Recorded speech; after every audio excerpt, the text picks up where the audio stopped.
Sir அந்த script எடுத்துட்டு அப்புறம் வந்து Bharathi Raja was producing that picture, I mean directing that picture. அதை டைரக்ட் பண்ணும்போது Ilaiyaraaja naturally was the music director.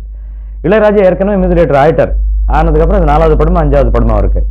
இந்த படம் பண்ணும்போது வந்து முதல் நாள் முகூர்த்தம் போட்டு அந்த சாங் நான் தான் பாடணும் அப்படின்னு சொல்லி இளையராஜா. சரி, அன்னைக்கு வந்து எனக்கு வேற ஏற்கனவே ஒரு recording, Telugu recording KVM sir இருந்தது. நான் அதை பாடிட்டு வந்துடுறேன் அப்படின்னு சொன்னேன். ஆனால் அங்கே போனது எனக்கு வாய்ஸ் இது ப்ராப்ளம் இருக்குன்னு சொல்லி ரெக்கார்டிங் கேன்சல் பண்ணியாச்சு. இங்கே வந்து பாரதி கிட்ட சொல்கிறேன், நான் அங்கேயும் பாட முடியலப்பா, இன்னைக்கு ட்ராக் தான் எடுக்க முடியும், நீ மியூசிக் ட்ராக்னும் போது அவன் அழுவா குறை ஒன்று தான், வேறு ஒன்றும் இல்லை. ஏன்டா முதல்ல நான் படம் எடுக்கிறேன், ராஜா மியூசிக் பண்ணுறான், நீ வந்து பிளேபேக் சிங்கராக வந்திருக்கிற, இன்னைக்கு பாடலன்னா எப்படின்னா என்ன பண்ணுறதுப்பா, வாய்ஸ் இந்த மாதிரி கட்டுருக்கு, என்னால் பண்ண முடியாது அப்படின்னு சொல்லும்போது, அப்போவே ஏற்கனவே மலேசியா வாசு வந்து எங்கள் குரூப்பில் பாடினு இருக்கார். அவர் நடிக்க வந்திருந்தார், சினிமாவில் இன்னும் பாடலை, எங்கள் குரூப்பில் வந்து கச்சேரியெல்லாம் பண்ணிட்டு இருந்தார். அவர் வந்து ட்ராக் பாடட்டேன்டா ஒன்றுன்னா நான் அப்புறம் மிக்ஸ் பண்ணேன்னு சொல்லி மலேசியா வாசு பாடினார் அந்த படத்தில். அந்த பாட்டு ஃபர்ஸ்ட் பாட்டு அவர் பாடினது எனக்கு லிரிக் ஞாபகம் இல்லை.